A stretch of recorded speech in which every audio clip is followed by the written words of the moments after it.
Ladies, today we're going to cut open the thoracic cavity, and what you're looking at right now is the exposed abdominal cavity, and we're going to make a cut up the midline in this direction. Now eventually our cut is going to go from this direction all the way up to below the chin. So we have several items to dissect out today. So I'm going to start with my scissors, and I'm going to use the pointy end, and I am going to cut the skin and the muscle.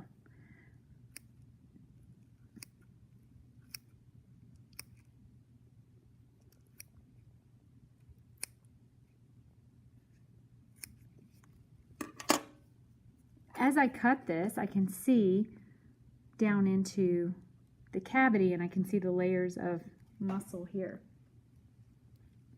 But I must cut through the diaphragm to open this up completely. So I'm going to trim the diaphragm and expose the lungs from below.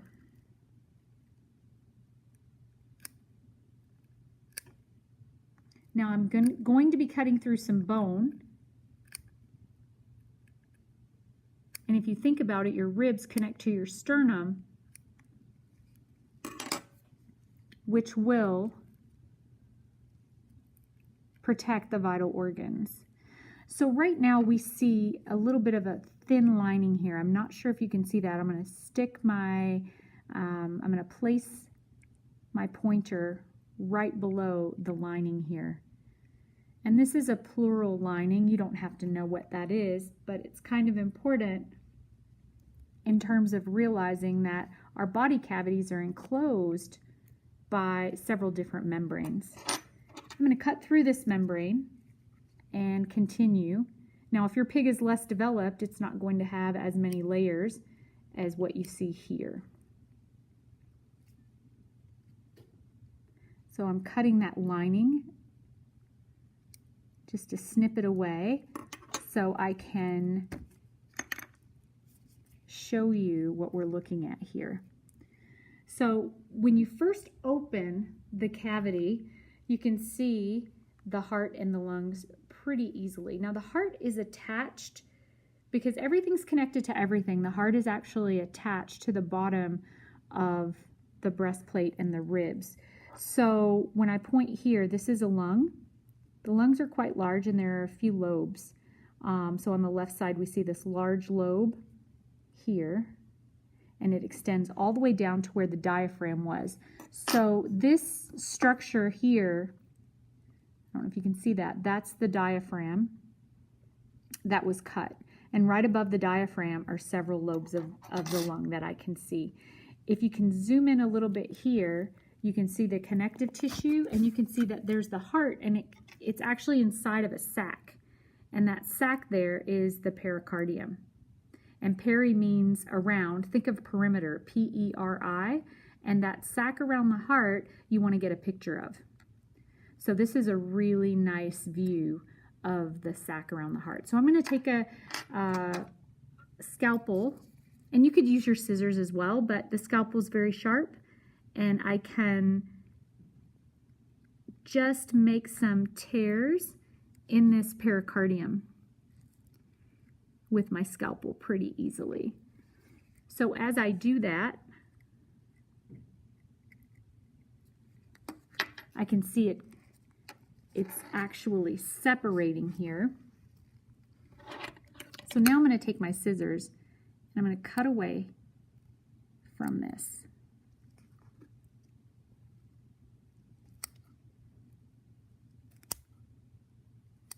So I've cut a little bit more bone up at the top.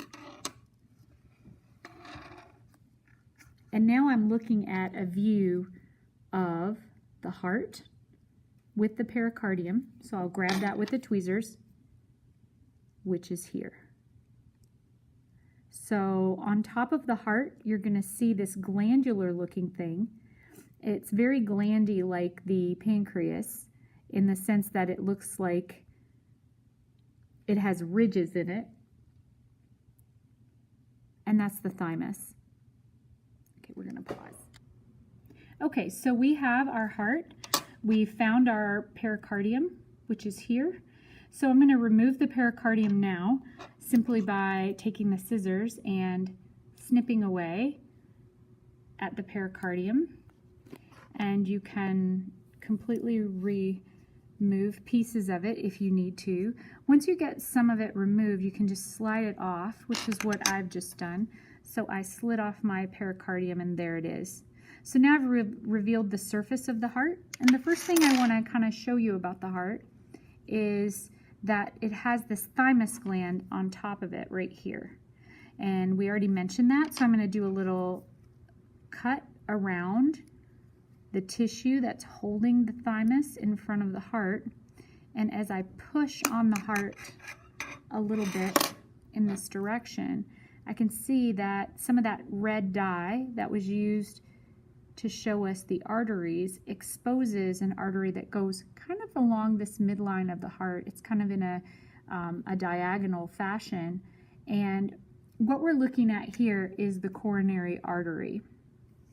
So most of you will be able to see it pretty easily. And if you look at the heart, you see it's flesh colored, and then you have these very brown lobes up here. The heart consists of 4 chambers. And the chambers are really a great example of structure determining function. So it's important to orient yourself in terms of directionality. Remember, the pig is laying on its dorsal side. So this would be the right side of the pig. Therefore, this would be the dark brown part would be our right atrium. Below that would be our right ventricle, which would be this flesh-colored area.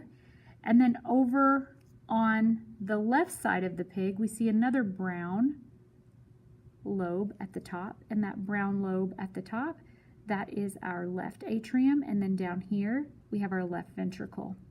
It's kind of easy if you think about the heart being separated by the coronary artery. So let's talk about structure and function, and why are the atria so small compared to the ventricles? The atria receive blood from the body. The ventricles pump blood. So if the atria are just receiving blood, they don't need to be very muscular. They don't require a lot of muscle tissue to pump. So they're passively receiving blood while the ventricles are actively pumping it.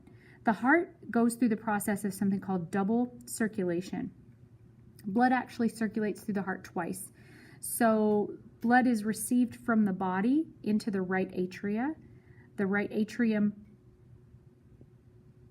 releases the blood into the right ventricle. The right ventricle pumps the blood.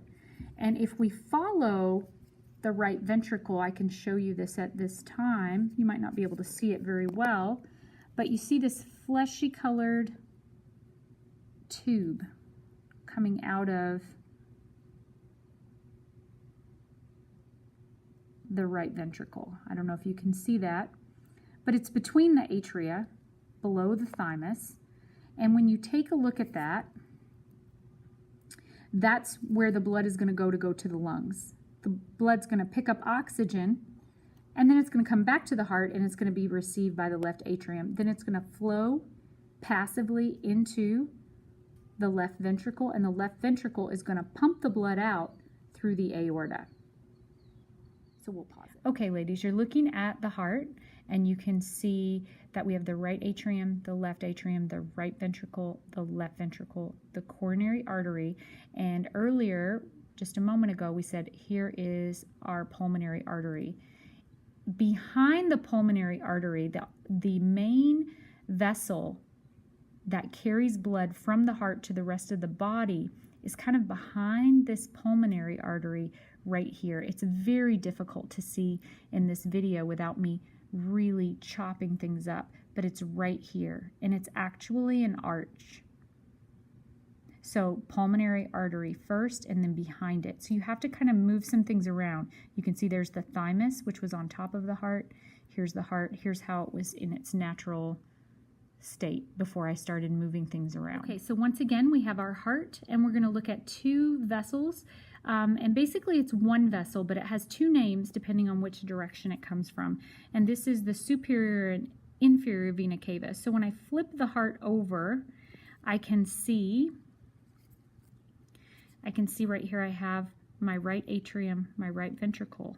And it is a little difficult to see, but there's a lot of tissue here, but there's a vessel that leads right up into that right atrium, and there it is.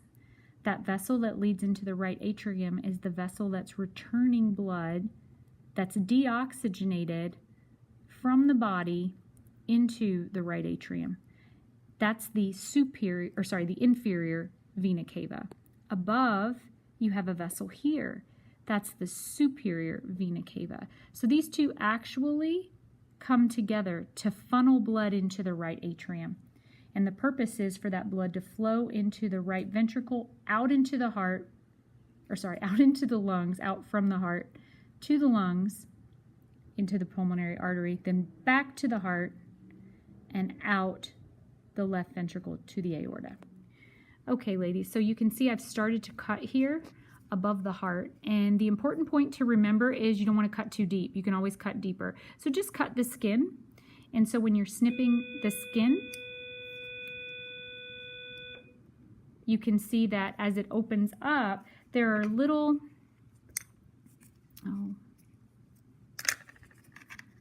there are little flaps here of skin. And actually these are little pieces of muscle.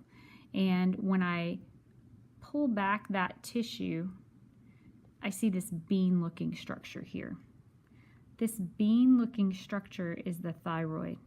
And right above the thyroid is this hard, flesh-colored mass. I'm just kind of moving some of the connective tissue. And it's really hard. If you press on it, you're going to feel how hard it is. And there's cartilage there. This is the larynx, which is the voice box.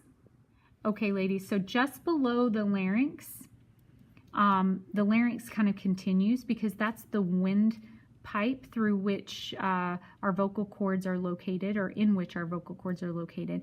And if you can look, there was the thyroid, that bean structure, and right underneath the thyroid is the trachea that we were talking about earlier. And that trachea has ridges on it. So let's see if we can open this up a little bit so you can really get a good look at that. So larynx, trachea, thyroid.